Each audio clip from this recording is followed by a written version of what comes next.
that could have been extremely innocent passengers in this vehicle weren't struck. We found the car had fled. We found the car less than a quarter mile away, abandoned. We did confirm back with the owners that it was indeed stolen.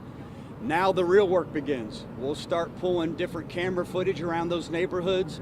We'll review his body cam footage that didn't show a lot, only him reaching for his gun and pointing it out the window, so it doesn't show a heck of a lot. And then our amazing workers, our crime scene investigators, DNA inside the car, different physical evidence. We'll start working on that, and that just takes time. It's not like the TV shows where, it's 42 minutes and we solve a case, and that's with commercials. This takes a little longer, so even me, who's extremely impatient, has to learn to be patient now as we put the science behind this crime and go over this car with a fine-tooth comb. We do know also, and I don't think we were able to report it earlier, this car was actually taken from a carjacking on the west side of the county. So we know that there's some more victims that were victims of carjacking. So my point is the individual or individuals in this car are extremely violent. They've already used violence to take this car from somebody and then fired at a law enforcement officer. So yes, it is a priority for us to solve this case.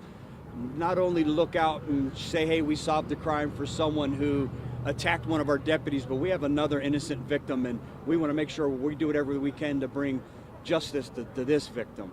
Our deputy is doing great, rattled at the same time, like any good, hard-charging, proactive deputy, upset that he didn't get the bad guy in jail that night, so he couldn't have committed violence towards anyone else. So I think he's a little frustrated. I think it will sink in just exactly how fortunate he was and how blessed he was that night.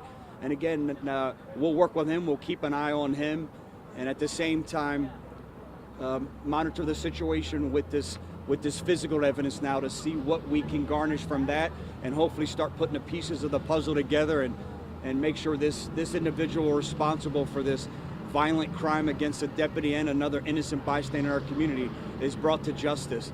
To the individual or individuals that were part of this, I implore you to turn yourself in.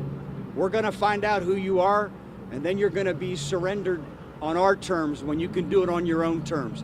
Please go into any of the sheriff's offices, call your attorney. It's a sure way of making sure that this is a peaceful resolution. Any questions?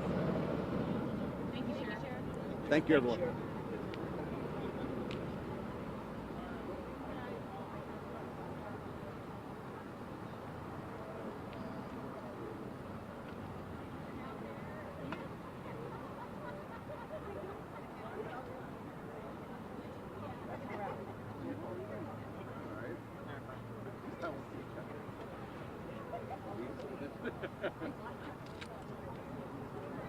How you doing? I haven't seen you in a while. Good, how are you? It's been a couple of years.